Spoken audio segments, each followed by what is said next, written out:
Hi there, it's Connie-Rae. Welcome to Connie-Rae's Craft Room. I am in the middle of my fourth take in getting this card to you, but I think it's worth it, so bear with me. My machine has shut down and it's done this and it's done that. I think it's spooked, to be honest, but anyway, all good. This is my Stampin' Up design for my Valentine's Day card. Isn't it gorgeous? Like, look at that.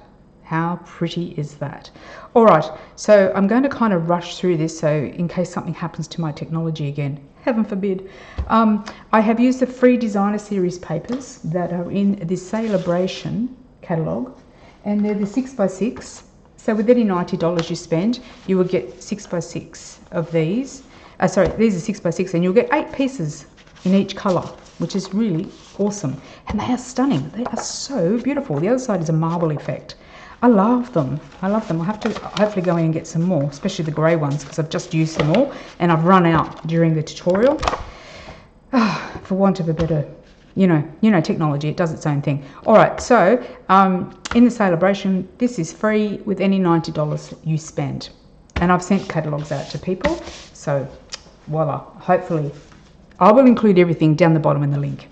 All right, so this card, I am using 2 stamp sets today. I am using Henna Hearts, which is this gorgeous heart here that I have used, and Elegantly Said, and I'm using this sentiment down here, True Love Stories Last Forever. Absolutely beautiful. So this is the card that I've done. I've stamped directly onto the designer series paper. And because I've run out, I have done a few things to try and make up for my mistake. All right, so first of all, when it comes to embossing, I'm using a ripped piece here actually I'll take that off, which was destroyed. I've run out of grey. Did I say that? I've run out of grey. I'm really, 8 pieces I've used. Hysterical.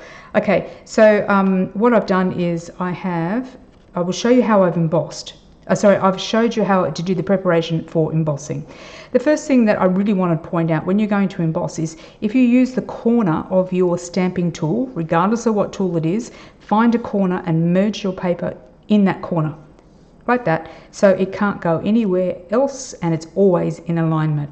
Easy. If you want, you can use a magnet, but you don't have to, because every time you stamp, it's always in the same position. So you just go, as long as it's always in the same position, you will be able to repeat stamp over the top of it.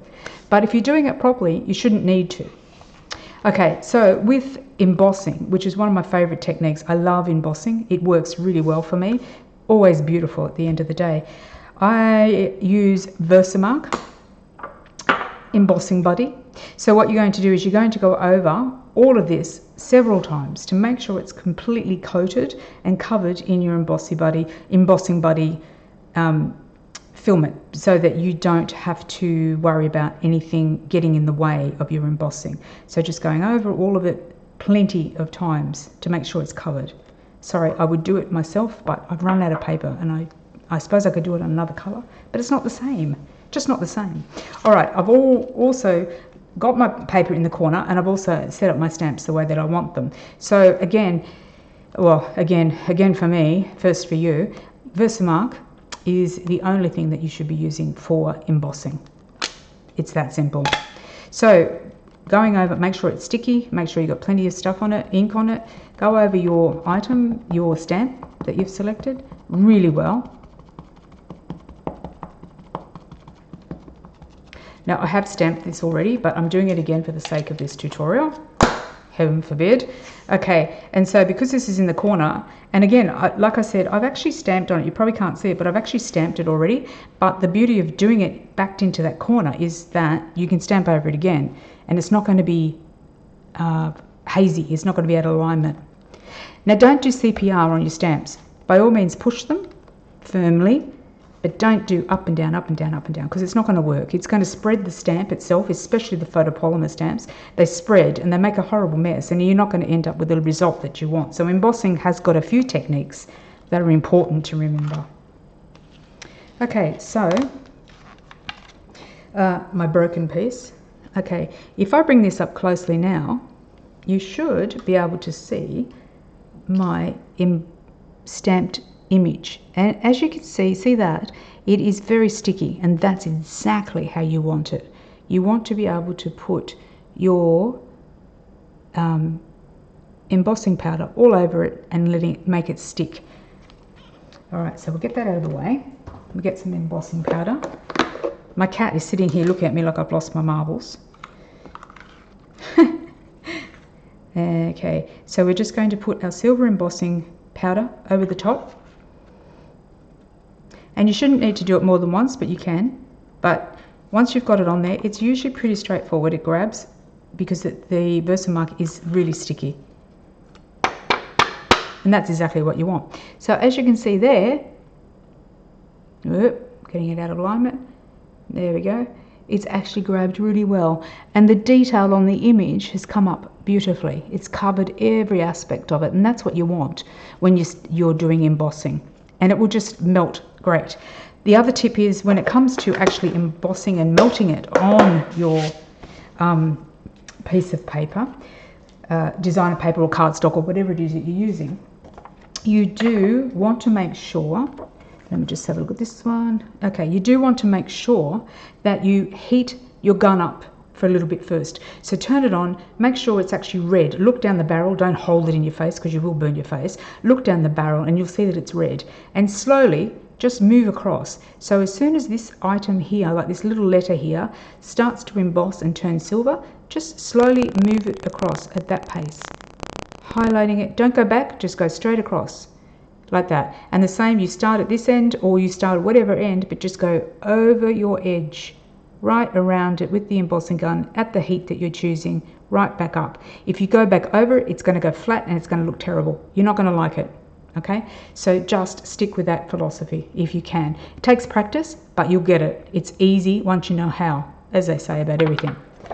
All right, so you've got your card base, you've got your designer series paper. Did I actually tell the okay, down the bottom I will include all the deets, don't worry.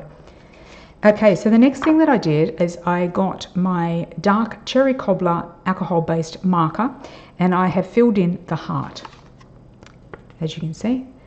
What I really liked about this was, let me just see, you can see it better here because it's dried. See the imagery, see how the paper is actually coming through? The shadows on the paper actually came through. I really loved that, the way that it turned out. I was kind of chuffed. I thought, oh, I like that. And that's why I actually coloured it. Well, actually, it wasn't really the original idea of colouring it in, but it worked really well for me. And I really loved the outcome of it. So I have done that again. You don't only need one coat. You don't need to do multitudes of them at all. So that on your card base, and you were pretty well done, along with some bling. So what are we going to do? We're going to stick it down, put some height on it. I would probably use your dimensionals if you want, or look, you can use whatever you want really. It's up to you. Sorry, I am rushing because I do not want to run out of whatever it is that caused my first, this is my fourth, I think my fourth take. Yeah, something like that. So it's like, no more. I've got run out of paper. I cannot pull a genie out of my hat anymore. But I did really want to share this tutorial because it is absolutely stunning. Okay, so we're just going to do, I'm just taking off my tape, trying to keep my rubbish all in one spot because it ends up everywhere otherwise. Okay, so with that, and of course, you know, my alignment issues have never changed, no matter how hard I try, but that's okay. So I'm just going to line it up with the white card. I did try using basic grey as well. I kind of liked it. It was good. Okay, so that's your card so far. And then with the bling, got to have bling. Bling just makes it so much nicer. And obviously you can follow that card if you want. And I just layered it around everywhere I could. So I hope you do like this tutorial. Please do like, share and subscribe, and pass it on to somebody who's going to really enjoy it. And don't forget, give the card to somebody who's going to really love it too, because it is really, really special. My cat's talking to me now. She thinks I'm talking to her, I think. Huh? What's up, darling? Little bear? Yeah, she thinks I'm having a conversation with her. Little does she know I'm doing this tutorial. Oh, yeah. I can hear you, darling. You think Mama's talking to you? Of course. So I've got another tutorial coming using this exact same one, this exact same format, and I will upload it very shortly because I liked that format too, and I couldn't really make up my mind about which one I liked the most. Anyway, you do with it as you will. That is the tutorial. It's very, very easy. It's not difficult at all. It's beautiful, it works well, and I'm sure that you are going to enjoy the outcome of it. So get yourself some free papers and this stamp set, this is just to die for, and enjoy.